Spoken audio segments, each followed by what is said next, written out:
Hey, this is John Carlos, and Funko has released the first series of Game of Thrones 6-inch action figures, which has me as excited as Tyrion Lannister in a brothel. So let's check out everyone's favorite Khaleesi, the Mother of Dragons, Daenerys Targaryen. Now there are quite a few pros and cons about this figure, so let's just get right into it and start with the pros. I think they did a really good job with her hair. I really like the sculpting of the braids and everything in the back. I think that all looks very nice, and the paint, there's a subtle use of brown in there, but it still reads like blonde, so good job on that. And the outfit's material all looks really good. I like the sculpting, and I like the paint for the texturing of her top and of her bottom. And the boots all look really good as well. Now, articulation on this figure, for the most part, is pretty good. I don't really have any problems with like her legs.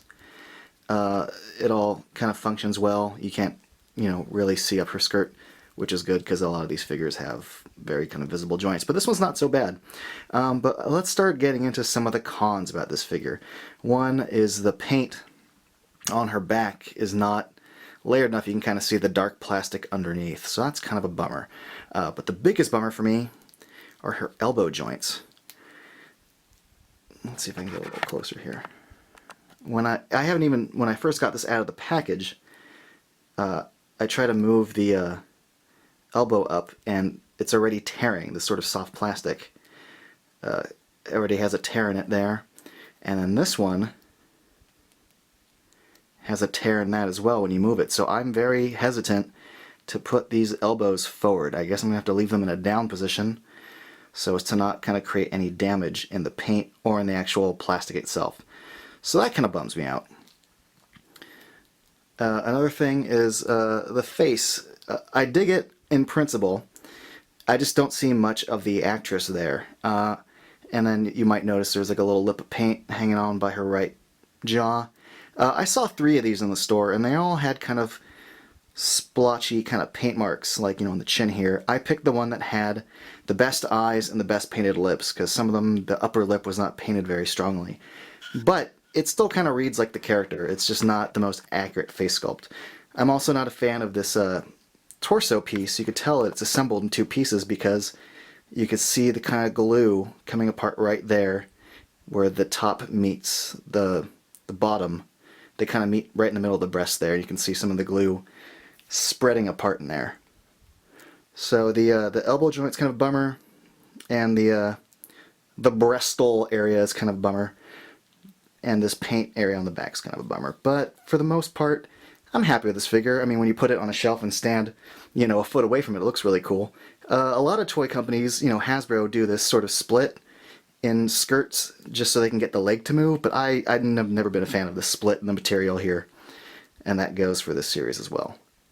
So her lone accessory is Drogon the Dragon, and I really dig the way the wings look on top. They kind of sculpted a little leathery kind of feel to them, and you can see the veins.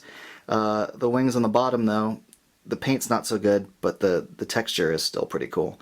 I dig the way the body's sculpted, though. It's really little, but I think the detail within it is really cool.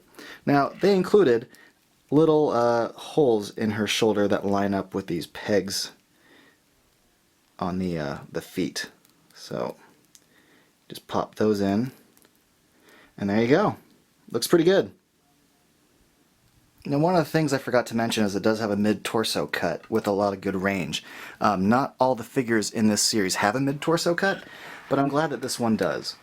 Now, I talked some smack about some of the paint and the elbow joints, and while that all is true, I am still really happy I have this figure in the collection. I mean, you do just take a step back from it, and you don't really notice some of those problems, and it is just a good-looking figure. It looks good on the shelf, it looks good in the collection. She looks really cool with the dragon on. And I'm not going to lie, I'm really glad she's in my collection. I think if you can just overlook... Here's another issue while we're on the subject before I end this. None of these figures have little holes for feet, and I really would like some pegs for these figures. White Walker and her don't necessarily stand so well, and I think these figures could benefit from some holes and pegs. But other than that, I'm still glad I have this figure. I think she's cool. There is room for improvement. Thanks for watching.